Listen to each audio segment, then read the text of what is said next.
Assalamu alaikum. My name is Sania Rafiq. I'm here to teach you chemistry. 9th chemistry chapter number 2 का जो topic आज हम discuss करने जा रहे हैं that is Bohr's atomic theory. अपने प्रीवियस टॉपिक में हमने रदरफोर्ड एटॉमिक थ्योरी को डिस्कस किया था. आज हम बोहर्स एटॉमिक थ्योरी को डिस्कस करेंगे. In 1913 Neil Bohr's presented atomic model.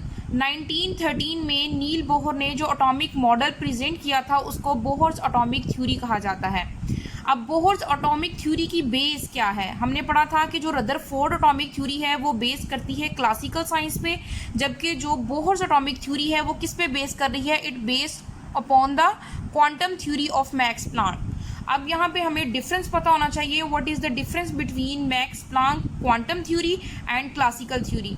Classical theory है जो मैक्रो ऑब्जेक्ट्स को स्टडी करती है और ओल्ड साइंस को स्टडी करती है, जबकि जो मैक्स प्लैंक्स की क्वांटम थ्योरी है, क्वांटम थ्योरी मॉडर्न साइंस को डिस्कस करती है, इसके साथ ये माइक्रो ऑब्जेक्ट्स को भी स्टडी करती है. तो जो बोहर्स एटॉमिक थ्योरी की बेस थी वो क्या थी? वो क्वांटम थ्योरी थी. अब हम बोहर्स एटॉमिक थ्योरी की स्टेटमेंट की तरफ आते हैं जो क्या है? According to Bohr's atomic model, revolving electron in an atom does not absorb or emit energy continuously. यानी अगर किसी भी ऑर्बिट में, किसी भी एटम के शेल में जो इलेक्ट्रॉन कंटिन्यूसली रिवॉल्व कर रहा है वो ना तो एनर्जी एब्जॉर्ब करता है और ना ही एनर्जी एमिट करता है. जैसे ये एटम है, एटम में सेंटर में न्यूक्लियस है. ये जो फर्स्ट शेल है इसको N1 यानी शेल 1 का नाम दे दिया गया है, सेकंड को N2 सेकंड शेल का नाम दे दिया गया है और थर्ड वन इज N3. अब अगर किसी भी ऑर्बिट की बात करें, लेट्स सपोज अगर हम इस ऑर्बिट की बात करें तो इसमें अगर कोई भी इलेक्ट्रॉन कंटिन्यूसली रिवॉल्व कर रहा है, अपनी पोजीशन को बार बार चेंज कर रहा है विद इन एन ऑर्बिट, एक ही ऑर्बिट में, तो ना ही वो एनर्जी को इमिट करता है और ना ही एनर्जी को एब्जॉर्ब करता है. The energy of revolving electron is quantized. यानी इस इलेक्ट्रॉन की जो एनर्जी है वो फिक्स है जो इस ऑर्बिट में मूव कर रहा है. The energy of revolving electron is quantized as it revolves only in an orbit of the fixed energy level. यानी अगर वो एक फिक्स्ड ऑर्बिट में मूव कर रहा है इलेक्ट्रॉन तो ना ही वो एनर्जी को एमिट करेगा ना ही एनर्जी को एब्जॉर्ब करेगा, बल्कि उसकी एनर्जी फिक्स ही रहेगी क्योंकि ऑर्बिट की एनर्जी फिक्स है. ये देखें यहाँ पे मैंने एटम का स्ट्रक्चर ड्रॉ किया है, इसके थ्रू हम इसको डिस्कस करते हैं. एटम में सेंटर में न्यूक्लियस है और साइडों पे शेल्स मौजूद हैं. जो फर्स्ट शेल है वो है K, फिर L, ये M, फिर इस तरह से सो ऑन शेल्स चलते जाते हैं. अब फर्स्ट शेल में जो इलेक्ट्रॉन मूव कर रहा है, इसी तरह सेकंड में मूव कर रहा है और थर्ड में इलेक्ट्रॉन रिवॉल्व कर रहा है या मूव कर रहा है. अब सबसे जो कम एनर्जी है वो फर्स्ट शेल की है, फिर उससे ज़्यादा सेकंड शेल और फिर उससे ज़्यादा थर्ड शेल की एनर्जी है. यहाँ पे हम अपनी आसानी के लिए यहाँ पे एनर्जी ड्रॉ कर लेते हैं कि फर्स्ट शेल की एनर्जी है 5, सेकंड की है 10 और थर्ड शेल की एनर्जी है 15. अब होगा क्या कि इलेक्ट्रॉन अगर तो फर्स्ट शेल में रिवॉल्व कर रहा है जिसकी एनर्जी 5 है तो वो फिक्स है. अब इसकी एनर्जी ना ही ज़्यादा होगी ना कम होगी, यानी वो ना ही एनर्जी को एमिट करेगा और ना ही एनर्जी को एब्जॉर्ब करेगा. सेकंड शेल में भी इसी तरह है और थर्ड शेल में भी इसी तरह होगा. लेकिन जब इलेक्ट्रॉन जंप करेगा from one orbit to another orbit तब तो एनर्जी चेंज आएगा. जैसे अगर फर्स्ट शेल का इलेक्ट्रॉन है वो सेकंड शेल में जंप करता है तो वो क्या करेगा कि उसको अपनी एनर्जी 5 से 10 करना पड़ेगी. यानी 5 उसकी एनर्जी है तो उसको 5 और लानी पड़ेगी, यानी एनर्जी एब्जॉर्ब होगी. इस केस में एनर्जी एब्जॉर्ब हो जाएगी. इसी तरह अगर वो 10 से 15 वाली एनर्जी में जाता है तो उसकी एनर्जी 10 है, उसने अपनी एनर्जी को ज़्यादा करना है तो वो क्या करेगा? सराउंडिंग से एनर्जी को एब्जॉर्ब करेगा. 10 से 15 तक करेगा तो वो इस वाले ऑर्बिट में आ सकता है. अब इससे जो ऑपोजिट प्रोसेस है वो क्या है कि अगर कोई इलेक्ट्रॉन यहाँ पर रिवॉल्व कर रहा है थर्ड वाले ऑर्बिट में जिसकी एनर्जी 15 है, उसने 10 वाले में जाना है तो उसको क्या करना पड़ेगा? अपनी एनर्जी को कम करना पड़ेगा, यानी 15 से 10 तक लाना पड़ेगा. तो वो क्या करेगा? अपनी एनर्जी को रिलीज़ कर देगा, एमिट कर देगा. उसकी एनर्जी कम हो जाएगी तो वो सेकंड वाले शेल में आके रिवॉल्व करेगा. इसी तरह अगर उसने 10 वाले से 5 वाले में जाना है तो वो क्या करेगा?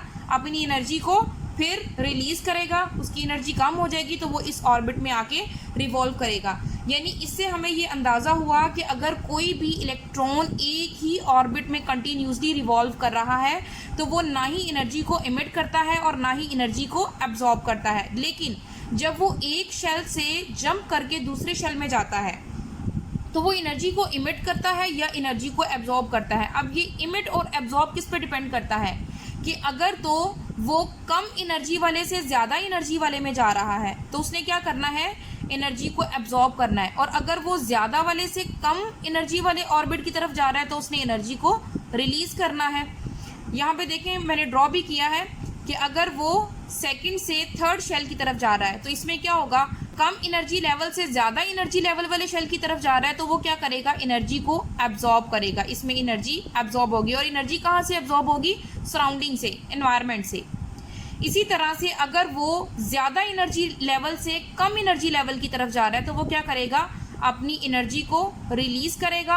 और इस तरह से क्या हो रहा है कि एनर्जी चेंज आ रहा है, और इस एनर्जी चेंज को हम किससे रिप्रेजेंट करते हैं, डेल्टा ई से। डेल्टा ई किसको रिप्रेजेंट करता है, change in energy, that is equal to H V. H कहते हैं प्लैंक्स कांस्टेंट को और वी क्या है, फ्रीक्वेंसी ऑफ लाइट। अब हम डिस्कस करेंगे पोस्टुलेट्स कि जो बोहर ने अपनी एटॉमिक थ्योरी पेश की थी उसके पोस्टुलेट्स क्या हैं, उसके इंपॉर्टेंट पॉइंट्स क्या हैं। First is hydrogen atom consist of a tiny nucleus and electron revolve in the circular orbits of the radius are.